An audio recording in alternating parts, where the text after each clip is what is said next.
السلام علیکم دوستو، کیسے ہیں آپ سب؟ میں زبینہ فیاض ایک بار پھر آپ کے ساتھ تو میں شروع کر رہی ہوں مرم کا اذان بائی عائشہ پارٹ 39۔ کچھ پتہ چلا مرم کے بارے میں؟ دروازہ کھولتے ہی روز کی طرح پہلا سوال یہی کیا تھا اور ہر روز کی طرح اس کے پاس وہی جواب تھا۔ نہیں، کچھ پتہ نہیں چلا اس کے بارے میں آج بھی ناکامیاب لوٹ آیا ہوں۔ کہاں گئی کچھ سمجھ نہیں آ رہا۔ اس سمندر میں، اس ایریا میں میں نے ہزار دفعہ تلاشی کروائی ہے، کسی کی لاش تک نہیں مل رہی وہاں نیچے سے۔ یا خدایا، اگر میری بہن اس دنیا میں نہیں رہی تو بھی اس کی لاش ہی مل جائے مجھے، کم از کم اسے اپنے ہاتھوں سے دفنا کر یقین تو کر لوں کہ وہ نہیں رہی۔ اس طرح سے غائب ہو کر کیوں مجھے پل پل مار رہی ہے وہ تو شبہ میں پاگل ہو جاؤں گا۔ اگر وہ مجھے نہ ملی تو میں پاگل ہو جاؤں گا، مجھے ہر قیمت پر وہ چاہیے۔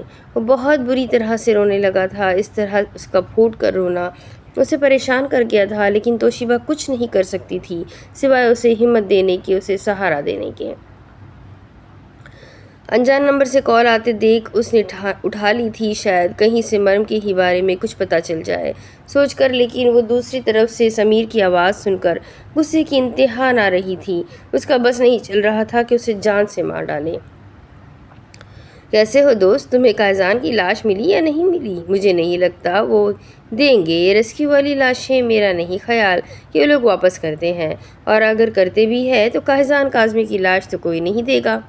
ویسے مجھے لگا تھا کہ یہ خبر جلد ہی پوری میڈیا میں پھیل جائے گی کہ مصر کا گینگسٹر کسی کے ہاتھوں مارا گیا، لیکن پھر مجھے پتہ چلا کہ پولیس والوں نے اس خبر کو وائرل کرنے سے منع کر دیا ہے۔ خیر، اچھا ہی کیا، میں بھی زیادہ یہ سب کچھ میڈیا پر نہیں سن سکتا تھا۔ وہ کیا ہے نا کہ آج کل فارغ ہوتا ہوں، ٹی وی بہت دیکھتا ہوں۔ یہ ساری بکواس کرنے کے لیے فون کیا ہے تم نے مجھے؟ وہ بے حد غصے سے بولا تھا۔ ارے نہیں پیارے دوست، تمہیں یہ سب کہنے کے لیے تھوڑی نہ فون کروں گا، بلکہ میں تو تمہیں اس لیے فون کر رہا تھا تاکہ تمہیں بتا سکوں کہ تمہاری پیاری بھابھی مسز مرم قائزان کاظمی اس وقت میرے پاس ہے۔ ویسے شک تو تمہیں مجھ پر پہلے ہی ہوگا، اسی لیے تو اتنے دن سے میری تلاش کر رہے ہو۔ سوچا تمہیں کیوں تڑپانا، میں خود ہی تمہیں فون کر دیتا ہوں۔ کیا مرم تمہارے پاس ہے؟ کیسی ہے وہ؟ کیا کیا ہے تم نے اس کے ساتھ؟ قائزان کو بھی تم نے مروایا ہے نا؟ وہ غصے سے بے قابو ہوتا اٹھ کر بیٹھ گیا تھا، جبکہ نشہ جو ابھی ہی سوئی تھی اس کی تیز آواز پر اٹھ گئی۔ ہاں، میں نے کروایا ہے یہ سب کچھ، میرے علاوہ اور کون ہمت کر سکتا ہے؟ خیر چھوڑو یہ فضول باتیں، فی الحال میری بات کان کھول کر سنو۔ اگر اس لڑکی کی جان بچانا چاہتے ہو تو وہاج کاظمی کو میرے حوالے کر دو۔ میں جانتا ہوں کہ وہ تم لوگوں کے پاس ہے اور تم لوگوں نے اسے کہیں چھپا کر رکھا ہوا ہے۔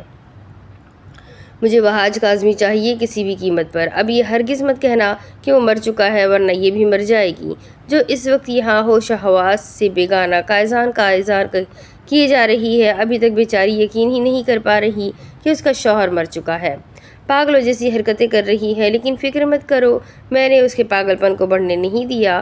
ڈاکٹر زیادہ دیر اسے بے ہوش رکھتا ہے تاکہ اس کی چیخیں میرے کانوں تک نہ آئیں، لیکن اسے بار بار بے ہوش کرنے سے اس کے پیٹ میں جو قائزان کا بچہ ہے نا، وہ مر سکتا ہے۔ تو اگر تم اپنے دوست کی آخری نشانی کو بچانا چاہتے ہو تو وہاج کاظمی کو میرے حوالے کر دو۔ لوکیشن سینڈ کر رہا ہوں تمہیں، آ جاؤ، اپنی مرم بھابھی کو لے جاؤ اور میرے سرکار کو دے جاؤ۔ اس نے کہتے ہوئے فون بند کر دیا تھا، جبکہ رسل کی بات سننے کو تو وہ تیار ہی نہیں تھی۔ رسل اسے بتا ہی نہیں پایا تھا کہ وہاج مر چکا ہے، وہ وہاج کو کہاں سے لا کر اس کے حوالے کریں۔ تھوڑی ہی دیر میں اسے اپنے موبائل پر ایک لوکیشن ریسیو ہوئی تھی۔ اسے وہاں جا کر سمیر کو سمجھانا تھا اور مرم کو وہاں سے صحیح سلامت واپس لے کر آنا تھا، ورنہ ممکن تھا کہ وہ مرم کو کہیں اور غائب کر دے اور وہ کبھی اس تک نہ پہنچ پائے۔ اور مرم پریگننٹ تھی، یعنی وہ قائزان کے بچے کی ماں بننے والی تھی، وہ اس کی جان پر کوئی رسک نہیں لے سکتا تھا۔ آؤ رسل، تم نے آنے میں بہت دیر کر دی۔ خیر، اس چمچے کو ساتھ لے کر کیوں آئے ہو؟ وہ رفیل کی طرف دیکھتے ہوئے بولا تھا، جبکہ وہ دونوں اس جگہ پر پہنچ گئے تھے جہاں کی لوکیشن سمیر نے انہیں سینڈ کی تھی۔ کیسی ہے؟ کہاں ہے وہ؟ رسل نے پہلا سوال یہی پوچھا تھا۔ بے ہوش پڑی ہوئی ہے اندر کمرے میں، بہت بری حالت ہے، پریگننٹ ہے بیچاری۔ ڈاکٹر نے کہا ہے کہ اگر مزید اسے بے ہوشی کا انجیکشن دیا گیا تو بچے کی جان جا سکتی ہے۔ خیر یہ فضول باتیں ہم بعد میں کریں گے، سرکار کہاں ہے؟ وہ اس کی بات کاٹتے ہوئے بولا تھا۔ دیکھو سمیر، میری بات کان کھول کر سنو، میں تم سے کسی طرح کا کوئی جھوٹ نہیں بولوں گا، کوئی دھوکہ نہیں دوں گا۔ وہاج صاحب مر چکے ہیں اور انہیں مرے تقریباً 2.5 سال ہو رہے ہیں۔ انہیں کینسر تھا، یہ بات تم بھی جانتے تھے۔ ان کا علاج ممکن نہیں تھا۔ قائزان نے بہت کوشش کی تھی ان کا علاج کروانے کی، لیکن وہ کامیاب نہیں ہو سکا تھا۔ ان کی موت ہو چکی ہے۔ ہاں، ہم نے تم سے جھوٹ بولا تھا کہ ہمیں ان کے بارے میں کچھ نہیں پتا۔ وہ ہمارے پاس ہی تھے ہمیشہ سے، لیکن ہم ان کی جان نہیں بچا پائے تھے، اور اب اس دنیا میں نہیں رہے۔ وہ اسے سمجھاتے ہوئے بول رہا تھا، جبکہ سمیر کے چہرے پر غصے کی ایک لہر آ رہی تھی اور ایک جا رہی تھی۔ سچویشن میں آ کر رسل کبھی جھوٹ نہیں بول سکتا تھا، مطلب کہ سرکار سچ میں مر چکے تھے، اور سرکار کے ساتھ وہ ساری دولت بھی۔ نہیں، یہ نہیں ہو سکتا، سرکار نہیں مر سکتے۔ اگر سرکار مر گئے تو وہ ساری دولت، وہ جائیداد، سب کا کیا ہوگا؟ سرکار کے بعد وہ سب کچھ ان کے بیٹے قائزان کا تھا، اور قائزان بھی مر گیا۔ سرکار مر گئے، قائزان مر گیا۔ قائزان نے تو کچھ بھی اس لڑکی کے نام نہیں کیا تھا، مطلب ساری دولت ضائع ہو جائے گی۔ وہ پریشانی سے اپنے سر پر ہاتھ مارنے لگا تھا۔ اس کی حالت بری ہو رہی تھی، عجیب پاگلوں جیسی حرکتیں کر رہا تھا۔ اربوں کی دولت اس کے ہاتھوں سے پانی کی طرح بہہ رہی تھی، اور وہ کچھ بھی نہیں کر پا رہا تھا۔ وہ اپنے سر پر ہاتھ باندھے عجیب طرح کی حرکتیں کر رہا تھا، جب اچانک اس کے چہرے پر سکون سا اتر آیا۔ وہاج مر گیا، قائزان مر گیا، لیکن اس کا بچہ تو ابھی زندہ ہے نا؟ کیا ہوا؟ اگر اس نے اپنی بیوی کے نام یہ حرام کی جائیداد نہیں کی تو اس کے بیٹے کو تو اپنے آپ ہی ہو جائے گی نا۔ اس کی اولاد کو ملے گی وہ ساری جائیداد، جس طرح وہاج کے بیٹے قائزان کو مل رہی تھی، اسی طرح قائزان کی جائیداد پر اس کی اولاد کا حق ہوگا، اور اس کی اولاد ابھی زندہ ہے مرم کے پیٹ میں۔ تو میرے پیارے عزیز دوست، جس طرح سے آئے ہو اسی طرح سے لوٹ جاؤ، کیونکہ مرم اب تم لوگوں کے ساتھ نہیں جائے گی، وہ یہیں رہے گی میرے پاس جب تک وہ بچہ پیدا نہیں ہو جاتا۔ میں خود قائزان کے بچے کو اس دنیا میں لاؤں گا، اور اس کی ساری جائیداد کا حقدار میں بن جاؤں گا۔ سب کچھ میرا ہو جائے گا، بس کچھ مہینے ہی تو انتظار کرنا ہے، پھر یہ لڑکی میرے کسی کام کی نہیں رہے گی۔ اس کے بعد تم لوگ آ جانا اسے لینے کے لیے۔ ویسے بھی اسے مار کر بھی مجھے کون سا کوئی فائدہ ہونے والا ہے۔ دیکھو، قائزان کی اولاد مجھے چاہیے، اس کا بچہ ہی تو یہ ساری جائیداد میرے نام کرے گا۔ وہاج کا سب کچھ میرا ہو جائے گا، بس قائزان کا بچہ صحیح سلامت دنیا میں آ جائے۔ وہ کھڑے کھڑے پلاننگ کر چکا تھا، جبکہ رسل اور رفیل ایک دوسرے کو دیکھ کر رہ گئے تھے۔ یہ شخص اتنا گھٹیا تھا کہ صرف اس کی جائیداد کی خاطر وہ مرم کے بچے کو استعمال کرنے والا تھا۔ نہیں، وہ قائزان کے بچے کو اس طرح اس آدمی کے حوالے نہیں کر سکتے تھے۔ چاہے کچھ بھی ہو جائے، مرم کو یہاں نہیں چھوڑ سکتے تھے۔ سر، وہ لڑکی پھر سے چیخ چلا رہی ہے، اس کی حالت بگڑ رہی ہے۔ ایک عورت بھاگتے ہوئے باہر آتی اسے بتانے لگی تھی، ہاں تو تم کچھ کرو، تم نرس ہونا۔ وہ پریشانی سے اس کی طرف بڑھا تھا۔ ہاں، اسے مرم کی پرواہ نہیں تھی، لیکن مرم کی کوکھ میں پلنے والا بچہ اس سے بہت کچھ دینے والا تھا، وہ اس پر رسک نہیں لے سکتا تھا۔ سر، میں اسے پھر سے بے ہوشگی کا انجیکشن لگا سکتی ہوں، وہ اس کی طرف دیکھتے ہوئے بولی تھی، جب اگلے ہی لمحے سمیر نے ایک زوردار تھپڑ اس عورت کے منہ پر دے مارا تھا۔ بے وقوف عورت، اگر تم اسے انجیکشن دو گی تو اس کے بچے کی جان مزید خطرے میں آ جائے گی۔ مجھے وہ بچہ صحیح سلامت اس دنیا میں چاہیے، اس بچے کو کچھ نہیں ہونا چاہیے۔ آئی میری بات سمجھ میں؟ وہ غصے سے چلایا تھا جب رسل نے آگے بڑھتے ہوئے اس کے کندھے پہ ہاتھ رکھا۔ سمیر اس وقت وہ بہت بری حالت میں ہے، تمہاری بات کو نہیں سمجھے گی، اور نہ ہی وہ انجان لوگوں کے قابو میں آئے گی، لیکن ہمیں وہ پہچانتی ہے، ہمیں جانتی ہے، وہ ہماری بات کو سمجھے گی۔ قائزان کا بچہ جتنا تمہارے لیے ضروری ہے اتنا ہی ہمارے لیے بھی ضروری ہے۔ ہم اپنے دوست کو کھو چکے ہیں، لیکن اس کے بچے کو نہیں کھو سکتے۔ پلیز سمجھنے کی کوشش کرو، ہم مرم کو سمجھا سکتے ہیں۔ وہ اس کے سامنے ہاتھ جوڑ رہا تھا۔ ہاں ٹھیک ہے، تم لوگ چلو میرے ساتھ، لیکن اس سے تم لوگوں کی جو بھی بات ہوگی وہ میرے سامنے ہوگی، اور تم لوگ اسے سمجھاؤ گے کہ اسے نارمل رہنا ہے، بالکل بھی بچے کو کچھ نہیں ہونا چاہیے۔ وہ ان دونوں کو سمجھا رہا تھا، جبکہ وہ دونوں ہاں میں سر ہلاتے اندر کی طرف بھاگے تھے۔ میری بات سنو تم دونوں، ڈاکٹر نے کہا ہے کہ کسی بھی طرح کا جھٹکا اس کی اور اس کے بچے کی جان لے سکتا ہے۔ اس کے بچے کو کچھ بھی نہیں ہونا چاہیے، وہ بچہ ہی مجھے میری زندگی کا مقصد دلا سکتا ہے۔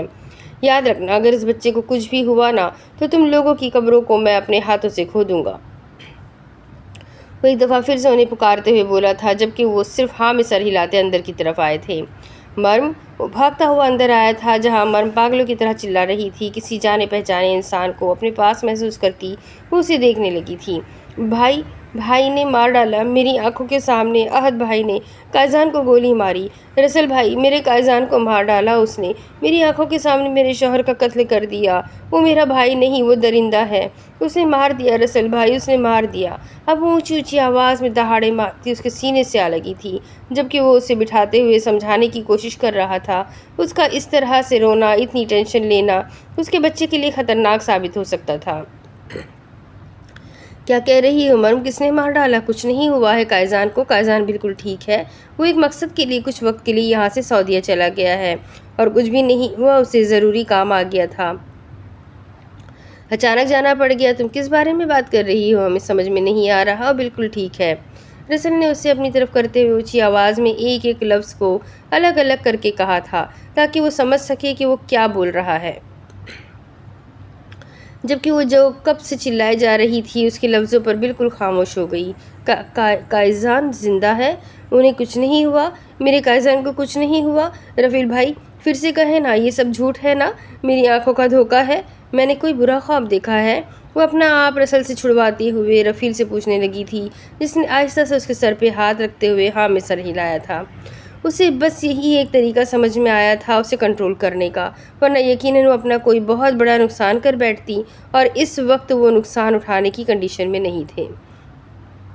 نہیں گڑیا، قائزان بالکل ٹھیک ہے، وہ سعودیہ میں ہے، وہاں پر ہمارے بہت بڑے بڑے دشمن ہیں جن کی وجہ سے قائزان کو اچانک جانا پڑ گیا، وہ اچھے کام کے لیے گیا ہوا ہے، اس کے لیے دعا کرو۔ وہ پیار سے اسے سمجھا رہا تھا، جبکہ وہ بالکل پرسکون ہوتے ہوئے بیڈ پر بیٹھ گئی تھی۔ اس کا قائزان ٹھیک تھا، وہ زندہ تھا، وہ کسی اچھے کام کے لیے گیا ہوا تھا، تو پھر وہ سب کچھ کیا تھا؟ احد گولی؟ احد یہاں نہیں ہے میری جان، وہ پاکستان میں ہے، اپنے ماں باپ کے پاس، تم نے صرف ایک برا خواب دیکھا ہے۔ وہ اپنے جھوٹ کو مزید مضبوط کرنے کی کوشش کر رہا تھا، جبکہ جیسے اندر سینے میں دل تڑپ تڑپ کر رو رہا تھا۔ وہ کیسے اسے سمجھاتا، کیسے اسے بتاتا کہ صرف قائزان کے بچے کی زندگی بچانے کے لیے اس کے جذبات کے ساتھ کھیل رہا ہے۔ میرے قائزان کو کچھ نہیں ہوا، وہ بالکل ٹھیک ہے، وہ اچھے کام کے لیے گئے ہوئے ہیں، آپ فون پر بات کروائیں، ویڈیو کال کریں، میں دیکھوں گی انہیں۔ وہ اپنے آنسو صاف کرتی اس سے کہنے لگی تھی۔ نہیں، ایسا نہیں کر سکتے، فی الحال وہ اپنے مشن پر ہے نا، فی الحال ہم اسے تنگ نہیں کر سکتے، اس نے اپنے آنسو روکتے ہوئے اسے سمجھایا تھا۔ اچھا تو پھر کب ہم بات کریں گے؟ رات کو؟ اس نے پھر سے پوچھا تھا، جب رفیل نے پھر سے نفی میں سر ہلایا۔ گائز تم لوگ باتیں بعد میں کر لینا، پہلے مرم بھابھی کو کچھ کھلا لیتے ہیں۔ وہ اپنے نوکر کے ساتھ اندر کمرے میں داخل ہوا تھا، جبکہ مرم اسے گھور رہی تھی۔ یہ وہی آدمی تھا جس نے اسے کڈنیپ کیا تھا، یعنی قائزان کا منہ بولا بھائی، وہ ان کا دشمن تھا، ان کے پاس کیا کر رہا تھا اور وہ یہاں پر کیوں تھی؟ یہ تمہارے لیے، میرا مطلب ہے ہمارے ہونے والے بھتیجے بھتیجی کے لیے۔ سمیر نے قائزان سے اپنے کیے کی معافی مانگ لی ہے اور قائزان نے اسے معاف کر دیا ہے۔ یہ گھر سمیر کا ہے، قائزان یہاں نہیں ہے نا، تو تمہیں کچھ وقت کے لیے یہیں اسی گھر میں رہنا ہوگا، کیونکہ ہمارے گھر میں خطرہ ہے، ہم بھی یہیں رہیں گے تمہارے ساتھ۔ ابھی بول ہی رہا تھا جب اچانک رفیل نے رسل کی طرف دیکھتے ہوئے کہا۔ سمیر نے غصے سے مٹھیاں بھیجی تھی، وہ انہیں یہاں سے بھیجنا چاہتا تھا، لیکن یقیناً وہ اسے کسی خطرے میں ڈال کر یہاں سے نہیں جانے والے تھے۔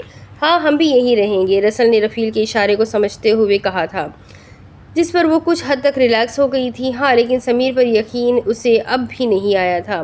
جہاں تک اسے یاد پڑتا تھا، احد نے اس کے سر گاڑی کے فرنٹ ایریا پر اتنے زور سے مارا تھا کہ وہ بے ہوش ہو گئی تھی، اور پھر اسے ہوش میں آیا تو وہ ہسپتال میں تھی، جہاں نرس نے اسے کوئی انجیکشن لگا دیا تھا، اور پھر وہ انجیکشن اسے 4 سے 5 دفعہ لگایا گیا تھا، اور اب یہاں تھی جہاں کہانی بدل چکی تھی۔ جو کچھ اس نے دیکھا تھا وہ ایک خواب تھا اور اسے کچھ بھی سمجھ نہیں آ رہا تھا۔ بھابھی یہ فروٹ کھائیے، آپ کے لیے بہت اچھے ہیں۔ سمیر خود فروٹس کاٹ کاٹ کر اسے دے رہا تھا، جبکہ رسل اور رفیل خاموشی سے بیٹھے ہوئے تھے۔ نہیں مجھے نہیں کھانا، ابھی میرا بالکل دل نہیں چاہ رہا، اس نے انکار کرتے ہوئے پلیٹ کو پیچھے کیا تھا۔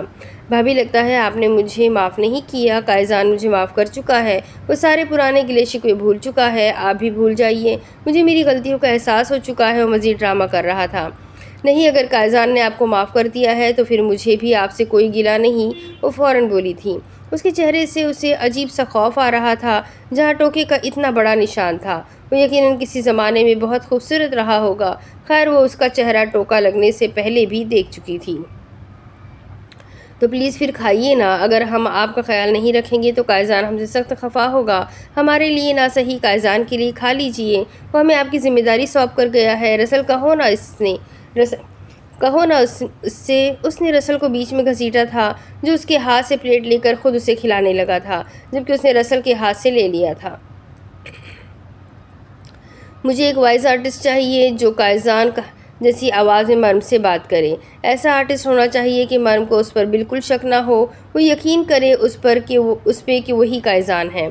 نہیں سمیر، ہم مرم کے جذبات کے ساتھ نہیں کھیل سکتے، ورنہ آگے جا کر اس کے لیے مشکل ہوگی، وہ اسے سمجھاتے ہوئے بولا تھا جب سمیر نے اس کی طرف دیکھا۔ دیکھو سر، مجھے اس لڑکی کے جذبات سے کوئی لینا دینا نہیں ہے، مجھے بس اس کے بچے سے لینا دینا ہے، بس اس کا بچہ صحیح سلامت دنیا میں آ جائے، یہ لڑکی جائے بھاڑ میں، مجھے صرف اور صرف اس کے بچے سے غرض ہے۔ آئی میری بات سمجھ میں؟ اب جلدی سے جاؤ اور ایک وائس آرٹسٹ کو ڈھونڈو، اور تم لوگوں کو یہاں سے جانے کی ضرورت نہیں ہے، وہ تم لوگوں کے ساتھ ریلیکس رہتی ہے اور میں یہی چاہتا ہوں کہ وہ یہاں بالکل سکون سے رہے۔ فی الحال میں اس کے لیے ولن ہوں تو وہ مجھ پر یقین نہیں کر پا رہی، لیکن تم لوگ اس کے پاس رہو گے تو ٹینشن فری رہے گی، جو اس کے بچے کے لیے بہت اچھا ہے۔ ان دونوں سے کہتا اندر کی طرف جا چکا تھا، جبکہ رفیل اور رسل صرف اس کے مطلب کی انتہا دیکھ رہے تھے۔ مجھے میری بہن سے ملنا ہے، یاور چوتھی دفعہ یہاں آیا تھا، لیکن سمیر ہر دفعہ اسے باہر سے ہی واپس بھیج دیتا تھا، لیکن آج تو وہ ضد پکڑ چکا تھا کہ وہ واپس نہیں جائے گا۔ رسل اور رفیل کی تقریباً روز ہی اس سے ملاقات ہو جاتی تھی، وہ اسے حالات بتاتے رہتے تھے، وہ سب کچھ جانتا تھا، یہ بھی کہ مرم قائزان کی موت کو حقیقت نہیں مان رہی، اور نہ ہی وہ لوگ اسے کچھ بھی بتا سکتے ہیں، کیونکہ اس سے اس کے بچے کی جان جا سکتی ہے۔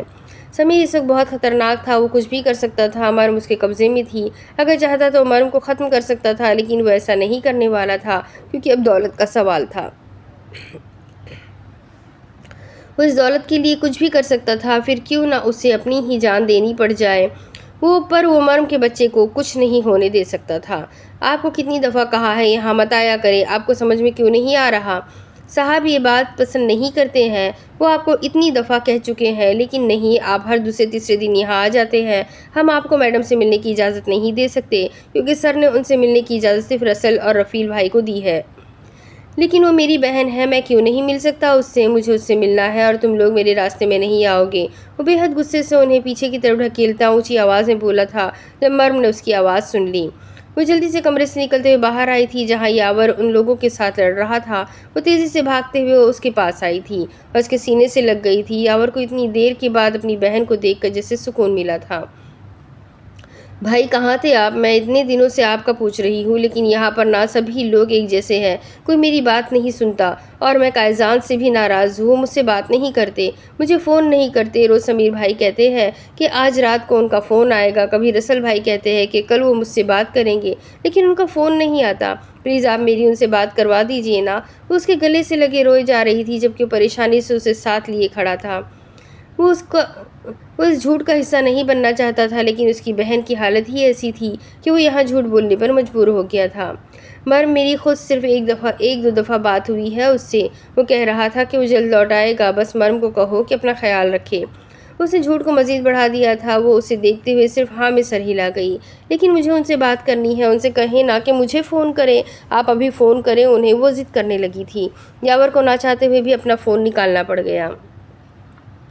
وہ کافی دیر قائزان کے پرانے نمبر پر فون کرتا رہا، لیکن نمبر بند تھا۔ اگر وہ شخص دنیا میں نہیں تھا تو اس کا نمبر کیسے آن ہو سکتا تھا؟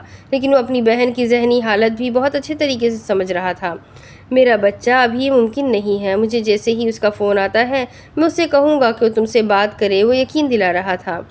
ہاں انہیں یہ بھی بتائیے گا کہ میں ان سے سخت ناراض ہوں، ان کا بیبی بھی ان سے بہت ناراض ہے، انہوں نے کہا تھا گاڑی میں کہ وہ ہر وقت میرے پاس رہیں گے اور ہمارے ہونے والے بچے کا خیال رکھیں گے، لیکن اب دیکھیں سب کچھ بدل چکا ہے، قائزان ہی کہیں چلے گئے ہیں۔ وہ آنسو صاف کرتی اسے بتانے لگی تھی۔ گاڑی میں کیا مطلب؟ کیا قائزان اس بارے میں جانتا تھا؟ وہ اسے دیکھتے ہوئے پوچھنے لگا تو مرم نے ہاں میں سر ہلایا تھا۔ اپنی پریگننسی کی خبر سن کر شاید اسی لیے اسے حیرت نہیں ہوئی تھی، کیونکہ وہ دونوں ہی اس بارے میں پہلے سے ہی جان چکے تھے۔ ہاں اس دن جب ہم آپ کو ناشتہ دینے کے لیے آپ کے گھر آ رہے تھے، جاتے ہوئے نا مجھے بہت چکر آ رہے تھے، قائزان نے میرا چیک اپ کروایا تھا، اسی لیے ہم آپ کے پاس پہنچنے میں اتنی دیر کر گئے تھے۔ پھر واپسی پر ہم رپورٹس لینے گئے تھے، تبھی ہمیں پتہ چلا تھا، تبھی ڈاکٹر نے ہمیں بتایا تھا کہ میں 2 مہینے سے پریگننٹ ہوں اور بہت جلدی ہماری زندگی میں ایک ننھا مہمان آنے والا ہے۔ اور تب قائزان نے مجھ سے وعدہ بھی کیا تھا کہ وہ اس سارے ٹائم پیریڈ میں میرے ساتھ رہیں گے اور میرا بہت خیال رکھیں گے، لیکن دیکھیں نا، وہ نہ تو میرے پاس ہے اور نہ ہی میرا خیال رکھ رہے ہیں۔ وہ پریشانی سے کہہ رہی تھی، جبکہ وہ خود بھی حیران پریشان سا تھا۔ تم فکر مت کرو، سب کچھ ٹھیک ہو جائے گا، انشاءاللہ ایک دفعہ تمہارا بچہ صحیح سلامت اس دنیا میں آ جائے، سب کچھ سنبھال لیں گے ہم۔ وہ اس کے ماتھے پہ لب رکھتا اسے یقین دلا رہا تھا۔ اس کی ذہنی حالت کو بہت اچھے طریقے سے سمجھ چکا تھا۔ مرم کے ساتھ جھوٹ بولا جا رہا تھا، اس کے جذبات کے ساتھ کھیلا جا رہا تھا اور وہ کچھ بھی نہیں کر پا رہا تھا۔ نکمے ہو تم سب لوگ، 15 دن گزر چکے ہیں اور اب تک تم لوگوں سے ایک وائس آرٹسٹ نہیں ڈھونڈا گیا، ایک آدمی کو نہیں ڈھونڈ پائے جو قائزان کی آواز نکال سکے۔ وہ غصے سے ادھر ادھر گھوم رہا تھا، جبکہ اس کی پریشانی کو رسل اور رفیل بھی سمجھ رہے تھے، لیکن اس معاملے میں وہ اس کی مدد کرنے کو تیار نہیں تھے۔ وہ ایسے کسی آدمی کو ڈھونڈ کر نہیں لانے والے تھے جو قائزان کی آواز نکال کر مزید مرم کے جذبات کے ساتھ کھیلے۔ سمیر، تم غلط کر رہے ہو، مانا کہ تمہیں مرم سے کوئی مطلب نہیں ہے، لیکن اگر پریگننسی کے دوران اسے پتہ چلا کہ قائزان ہے ہی نہیں اور یہ سب کچھ اس کے ساتھ دھوکہ ہو رہا ہے تو بھی اس کے لیے مسئلہ بن سکتا ہے، رسل نے سمجھانا چاہا تھا۔ وہ میرا معاملہ ہے، تم میرے باپ بننے کی کوشش نہ کرو تو بہتر ہوگا۔ اپنے کام سے مطلب رکھو، تم لوگوں کو مرم سے ملنے کی اجازت دے دی ہے، اس کا مطلب یہ نہیں ہے کہ تم میرے کام میں ٹانگ اڑاؤ گے۔ وہ کافی غصے سے بولا تھا، جبکہ رسل خاموش ہو گیا تھا۔ اس وقت ان کی دکھتی رگ پر اس کا ہاتھ تھا، وہ چاہ کر بھی کچھ نہیں کر پا رہے تھے جب اچانک ہی وہاں اندر احد داخل ہوا۔ باس، میں نے ایک آدمی کو ڈھونڈ لیا ہے جو قائزان کی آواز نکال سکتا ہے، وہ کافی خوشی سے اندر آتے ہوئے بولا تھا، جبکہ رسل اور رفیل کی تو رگیں پھولنے لگی تھی غصے سے۔ اس آدمی کو دیکھ کر یہی تھا ان کے سب سے عزیز دوست کا قاتل۔ تمہیں میں نے یہاں آنے سے منع کیا تھا، اگر مرم نے تمہیں یہاں دیکھ لیا تو میرے لیے کتنا مسئلہ بن سکتا ہے، جانتے ہو تم؟ وہ کافی غصے سے چلایا تھا۔ ارے فکر نہ کریں، میں چہرے پر یہ نقاب باندھ کر آیا ہوں، وہ ویسے بھی مرم اندر کمرے میں ہے، میں نے ہر چیز کا دھیان رکھا ہے، وہ اس سے بے فکر کرتے ہوئے بولا تھا۔ آپ اس آدمی سے رابطہ کریں، اس کو وامسی کے نام سے لوگ جانتے ہیں، کہتے ہیں کہ یہ کسی کی بھی آواز نکال سکتا ہے۔ میں نے اسے قائزان کاظمی کا ایک وائس نوٹ بھیجا تھا، اس پر اس نے بالکل ویسے ہی آواز نکال کر مجھے یہ میسج سینڈ کیا ہے، لیکن پیسے بہت مانگ رہا ہے کام کے۔ وہ میسج کھولتے ہوئے اسے بتانے لگا تھا، جبکہ سمیر کو ایسا محسوس ہوا جیسے قائزان ہی بات کر رہا ہو۔ حیران تو رفیل اور رسل بھی رہ گئے تھے، لیکن یہ اتنی بھی حیران کن بات نہیں تھی، آج کل یہ بہت نارمل ہو گیا تھا۔ پیسوں کے لیے آواز بدل کر یہ سب کچھ کرنا آج کل عام سی بات تھی۔ ارے واہ، یہ تو بالکل اسی کی آواز لگ رہی ہے، سمجھو کام ہو گیا۔ اس آدمی کو جتنے پیسے چاہیے میں دینے کے لیے تیار ہوں، لیکن یاد رکھنا اس کو ٹرین کرو، مرم کو شک نہیں ہونا چاہیے کہ وہ قائزان نہیں بلکہ کوئی اور ہے۔ سمیر خوش ہوتے ہوئے بولا تھا، جبکہ احد خوش ہو رہا تھا کہ اس کا باس اس کے کام سے خوش ہے۔ میں اس آدمی سے بات کرتا ہوں، وہ اسی نمبر کو اپنے فون پر ملاتے ہوئے کمرے سے باہر نکل گیا تھا۔ ڈیلنگ شاید وہ خود ہی کرنا چاہتا تھا، جبکہ احد آرام سے وہیں رسل کے قریب رکھی کرسی پر بیٹھ گیا تھا، جبکہ وہ دونوں ہی نفرت اور غصے سے اسے دیکھ رہے تھے۔ بے غیرت انسان، تجھ میں اتنی شرم نہیں ہے کہ تو اپنی ہی بہن کے جذبات کے ساتھ کھیلنے کے لیے پلان کر رہا ہے؟ تجھے پتا ہے اس کی حالت کیا ہے؟ ارے شرم سے ڈوب مر، تو جینے لائق نہیں ہے۔ کبھی کسی دن اکیلے مجھے نہ مل جانا، ورنہ تیری لاش ملے گی۔ رفیل بے حد غصے سے بولا تھا، جبکہ وہ آنکھیں گھماتا اپنے فون پر مصروف تھا، جیسے ان سب کی باتوں پر اسے کوئی اثر نہ ہو رہا ہو۔ بہن نہیں، سوتیلی بہن، اور اگر یہاں میری اپنی بہن بھی ہوتی نا تو بیٹا کروڑوں کی خاطر میں اسے بھی قربان کر دیتا، یہ تو پھر سوتیلی تھی۔ میرے اندر نہ زیادہ جذبات جگانے کی کوشش مت کرو، کیونکہ ایسے جذبات میرے سینے میں میری سگی بہنوں کے لیے بھی نہیں ہے۔ ہاں، نہیں آئی مجھے شرم، اور پتہ ہے مجھے سب سے زیادہ مزہ کب آیا؟ جب میں تم لوگوں کے اس قائزان کاظمی کے سینے میں گولیاں چلا رہا تھا، سکون ملا تھا مجھے۔ مصر کا سب سے بڑا گینگسٹر چند گولیوں میں ڈھیر ہو گیا تھا، تم لوگوں کا گینگسٹر بیچارے کو دوسری سانس بھی نہیں آئی، ابھی ٹھیک سے تعارف تک نہیں کروا پایا تھا میں اسے کہ پہلے ہی مر گیا۔ بیچارہ تھوڑا سا تو سیلف ڈیفینس کرتا، مجھے نہیں پتا تھا تم لوگوں کے مصر کا گینگسٹر اتنی کمزور عمارت ہے کہ صرف پھونک مارنے سے گر گئی۔ وہ بڑے مزے سے اس کا مذاق اڑاتے ہوئے بولا تھا، جبکہ وہ حیرانگی سے اسے سن رہے تھے۔ میں نے نہ تم لوگوں کے قائزان کو سمجھنے کا موقع ہی نہیں دیا، اسے پتہ ہی نہیں چلنے دیا کہ میں اس کے ساتھ کیا کرنے والا ہوں۔ وہ جیسے ہی گاڑی سے باہر نکلا، دھڑا دھڑ گولیاں اس کے سینے کے بیچ چلائی اور پھر اس کی لاش کو اٹھا کر سمندر سے نیچے پھینک دیا۔ بیچارہ مر گیا۔ تم لوگوں کا گینگسٹر، سوری، مصر کا سب سے بڑا اور خطرناک گینگسٹر، ہا ہا ہا ہا ہا، خطرناک، ہا ہا ہا۔ وہ اونچی اونچی آواز میں کہے لگاتے ہوئے بول رہا تھا، جبکہ رسل اور رفیل دونوں حیران تھے۔ 1 کروڑ تمہارا دماغ تو خراب نہیں ہو گیا؟ صرف ایک دفعہ بات کرنی ہے تم نے اس سے۔ سمیر اس کی ڈیمانڈ سن کر حیران ہی تو رہ گیا تھا۔ ہاں تو کر لوں گا بات میں اس سے، لیکن ایک کال کا 1 کروڑ لوں گا۔ ویسے بھی اس چمچے نے مجھے بتایا ہے کہ یہ کال اتنی ضروری ہے کہ لڑکی کی جان بھی جا سکتی ہے، تو بھائی میں تیری بہن کی جان بچا رہا ہوں، تو مجھے 1 کروڑ نہیں دے سکتا؟ پیسے کے معاملے میں وامسی کوئی غلطی نہیں کرتا۔ اگر 1 کروڑ دینے کو تیار ہو تو میں بات کر لوں گا۔ اور دوسری بات جتنی دفعہ میں فون پر بات کروں گا اتنی دفعہ 1 کروڑ لوں گا۔ یہ نہیں کہ ایک ہی دفعہ تم مجھے ٹھرکانے کے بارے میں سوچ رہے ہو۔ میں اتنی آسانی سے تمہارے کسی کام نہیں آؤں گا۔ دیکھو میں تمہیں اتنے پیسے نہیں دے سکتا، میری مجبوری کو سمجھنے کی کوشش کرو۔ او بابا بس کر جا، یہ مجبوری کا رونا میرے سامنے مت رو۔ میں مجبوریوں سے فائدہ اٹھانے میں ماہر ہوں۔ اگر مجھ سے اس لڑکی کی بات کروانی ہے تو پہلے میرے بینک اکاؤنٹ میں 1 کروڑ ٹرانسفر کرو، اس کے بعد ہی میں بات کروں گا اس لڑکی سے۔ وہ کسی طرح اس کے ہاتھ لگنے کو تیار نہیں تھا، سمیر کو نہ چاہتے ہوئے بھی اس کی بات ماننی پڑ رہی تھی۔ ہاں ٹھیک ہے، میں تمہیں 1 کروڑ دینے کے لیے تیار ہوں، لیکن اسے شک نہیں ہونا چاہیے کہ تم اس کے شوہر نہیں ہو۔ تمہیں اس کے مطابق ہی بات کرنی پڑے گی۔ باقی یہاں پر میں تم سے 2 لوگوں کی بات کرواؤں گا۔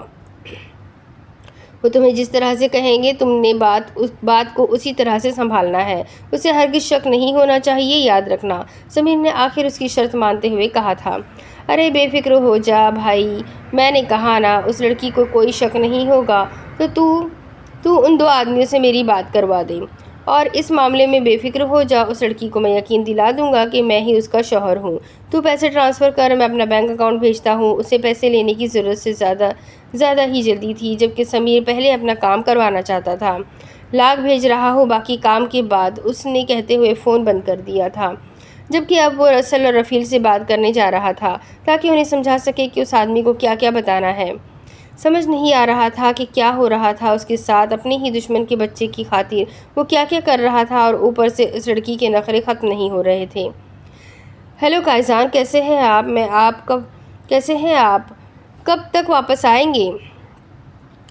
آپ کہاں ہیں؟ آپ کب تک واپس آئیں گے؟ میں سخت ناراض ہوں آپ سے۔ سمیر نے جیسے ہی اسے بتایا تھا کہ قائزان کا فون آیا ہوا ہے، وہ اسے فون لیتے ہی گلے شکوے کرنے لگی تھی۔ میری جان، میں ایک ضروری کام کے لیے یہاں آیا ہوا ہوں اور میں بالکل ٹھیک ہوں۔ تم بتاؤ تم کیسی ہو؟ ہمارا بچہ کیسا ہے؟ تم اس کا ٹھیک سے خیال تو رکھ رہی ہو نا؟ دیکھو میرے بچے کا خیال رکھنا، اسے کچھ نہیں ہونا چاہیے، ورنہ میں بہت سختی سے پیش آؤں گا تمہارے ساتھ۔ وہ آواز کو رعبدار بنا کر بولا تھا۔ کچھ نہیں ہوگا آپ کے بچے کو، میں اس کا بہت خیال رکھ رہی ہوں، اور میں اور بیبی ہم دونوں آپ سے ناراض ہیں۔ آپ کیوں چلے گئے مجھے چھوڑ کر؟ میں آپ سے بالکل بات نہیں کرنے والی ہوں۔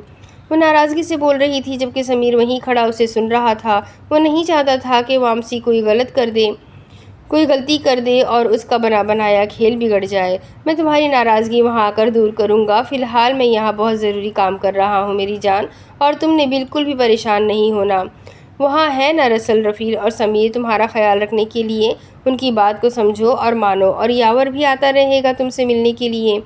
باقی کسی چیز کی ٹینشن لینے کی ضرورت نہیں ہے۔ آج رسل ڈبلیو کو لائے گا تم سے ملنے کے لیے، وہ بھی تمہیں بہت مس کر رہا ہے۔ اپنا بہت خیال رکھنا، میں خود تمہیں فون کروں گا۔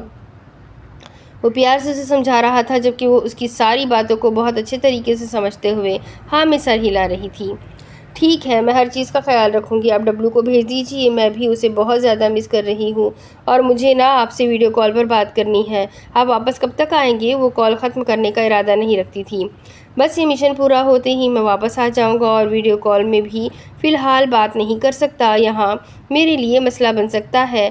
تم تو سب سمجھتی ہو نا؟ ہاں میں سب سمجھتی ہوں، آپ فکر نہ کریں، آپ آرام سے اپنا کام کر کے واپس آ جائیں۔ لیکن میں پوچھنا چاہتی تھی کہ وہ لاشیں، ان ساری لاشوں کو آپ نے دفنا دیا تھا نا؟ اس سے پہلے کہ وہ بات ختم کرتا مرم نے سوال کیا۔ سمیر تو کنفیوز ہوا ہی تھا، جبکہ دروازے پر کھڑے رسل اور رفیل بھی ایک دوسرے کو دیکھنے لگے تھے۔ کون سی لاشیں؟ دوسری طرف سے سوال آیا تھا۔ یہ لائن تو اسکرپٹ میں کہیں لکھی ہوئی ہی نہیں تھی۔ اب یہ لڑکی اس سے کیا پوچھ رہی تھی وہ خود بھی نہیں جانتا تھا۔ ارے وہی لاشیں جو آپ کے اس سیکرٹ روم میں تھی، برف والے کمرے میں 6 لاشیں یاد نہیں رہی آپ کو؟ آپ نے مجھ سے وعدہ کیا تھا نا کہ آپ ان کو دفنا دیں گے۔ ان میں ایک لڑکی کی لاش تھی، مایا کی لاش، آپ کو یاد نہیں؟ وہ حیران سی اس سے پوچھنے لگی تھی، جبکہ سمیر کی تو مانو حالت خراب ہو رہی تھی۔ مایا کہاں غائب ہوئی تھی اسے سمجھ آ رہا تھا۔ میں تم سے بعد میں بات کرتا ہوں، مجھے یہاں ضروری کام آ گیا ہے۔ وہ بس اتنا کہہ کر فون بند کر چکا تھا۔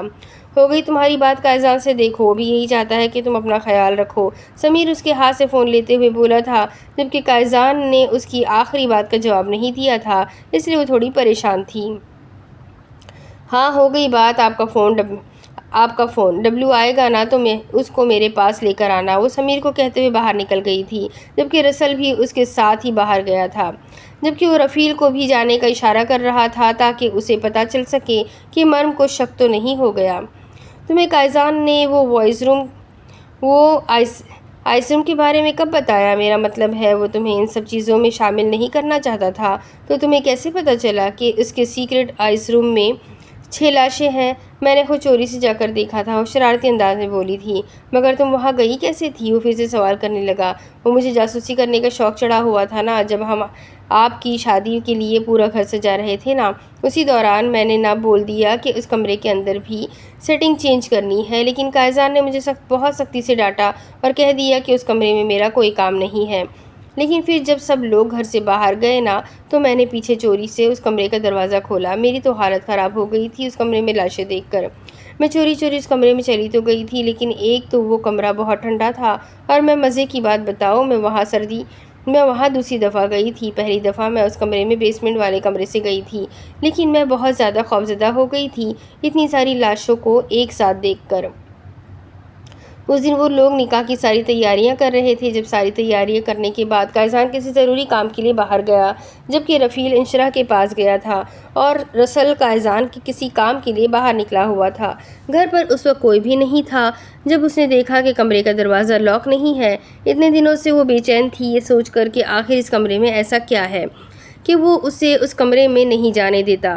بس بہت ہو چکا تھا، اب تو وہ قائزان کے سارے راز بھی جان گئی تھی، تو پھر کیا مسئلہ تھا؟ وہ اس کمرے میں کیوں نہیں جا پا رہی تھی؟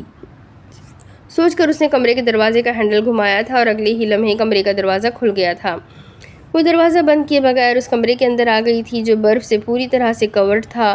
ایسا لگتا تھا جیسے وہ کوئی مردہ خانہ ہو، کیونکہ اس کے سامنے 6 بڑے بڑے تابوتوں کو دیوار کے ساتھ لگایا گیا تھا، اور ان سب کے اندر انسانوں کی ڈیڈ باڈیز تھی۔ اس کا دل کانپنے لگا تھا۔ اس سے زیادہ وہ اس کمرے میں نہیں رک پا رہی تھی، لیکن اس نے اندازہ لگا لیا تھا کہ یہ وہی کمرہ ہے جہاں سے وہ بیسمنٹ سے گھر کے اندر کسی کمرے میں آئی تھی، کیونکہ تابوت کے پیچھے وہی حصہ تھا جہاں تک وہ پہلے ہو کر گئی تھی۔ اسے لگا اگر وہ یہاں مزید کچھ دیر اور رکی تو اس کا دل بند ہو جائے گا۔ اس نے جلدی سے دروازہ کھولا اور بھاگتے ہوئے اس دہشتناک کمرے سے باہر نکلی تھی۔ وہ تیزی سے بھاگتے ہوئے آگے بڑھ رہی تھی جب اچانک سامنے سے نمودار ہونے والے وجود سے ٹکرائی۔ قائزان وہاں اندر لاشیں، وہ اس کے سینے سے چھپی پناہ تلاش کر رہی تھی۔ اس کا جسم خوف سے بری طرح سے کانپ رہا تھا۔ قائزان کی غیر موجودگی میں وہ صرف اس کمرے میں دیکھنا چاہتی تھی۔ وہ صرف جاننا چاہتی تھی کہ اس کمرے میں ایسا کیا ہے جو اتنے مہینوں سے یہاں رہنے کے باوجود بھی اسے پتہ نہ چلا۔ وہ کیا چھپاتا ہے اس سے؟ وہ کیوں اسے اس کمرے میں جانے نہیں دیتا؟ کون سا راز چھپا ہوا ہے اس کا اس کمرے میں؟ پچھلے کئی مہینوں سے بہت متجسس تھی اس کمرے کا راز جاننے کے لیے، لیکن وہاں یہ سب کچھ ہوگا یہ تو اس کے وہم و گمان میں بھی نہیں تھا۔ ریلیکس میرا بچہ، ریلیکس۔ کیا ہو گیا ہے؟ اتنا کیوں ڈر رہی ہو؟ کیا دیکھ لیا تم نے اندر؟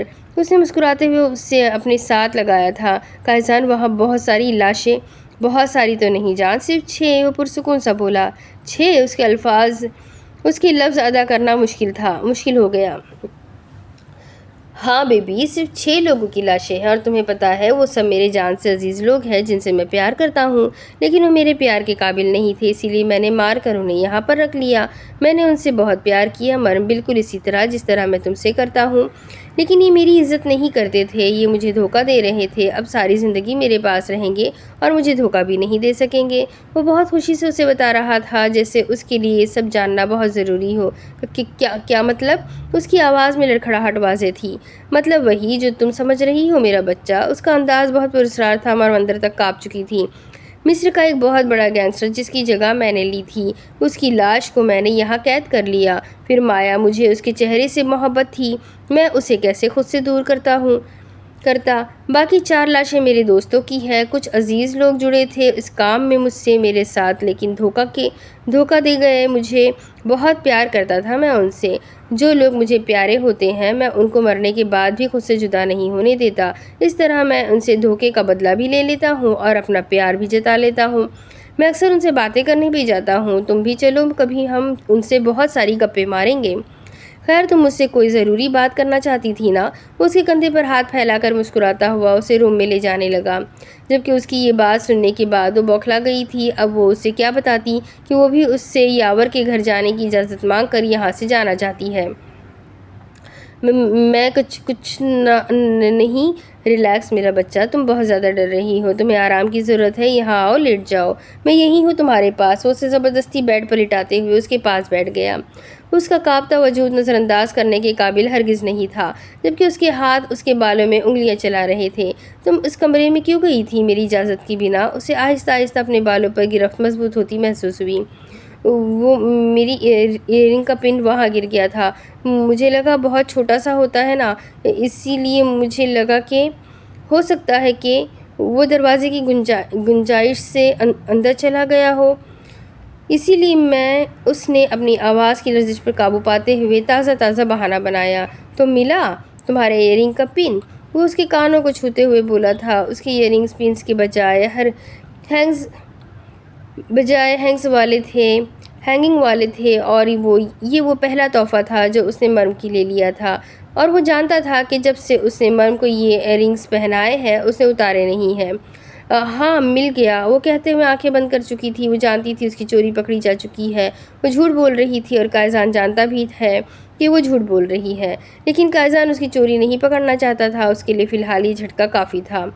مجھے کچھ کام ہے، میں تھوڑی دیر میں کر کے آتا ہوں، رات کو تم سے آ کر پوچھوں گا کہ تمہارے ایئرنگز میں پن کہاں لگتے ہیں۔ بہانہ تیار رکھنا۔ مجھے تمہاری بنائی گئی کہانیوں میں کافی دلچسپی ہے، اور یقیناً اس کمرے کو لے کر تمہارا تجسس اب ختم ہو چکا ہوگا، تو آگے سے مجھے اس طرف نظر مت آنا۔ ویسے اب مجھے یہ کہنے کی ضرورت نہیں ہے۔ وہ اس کی خوف کو دلچسپی سے دیکھتا مسکراتے ہوئے باہر نکل گیا تھا۔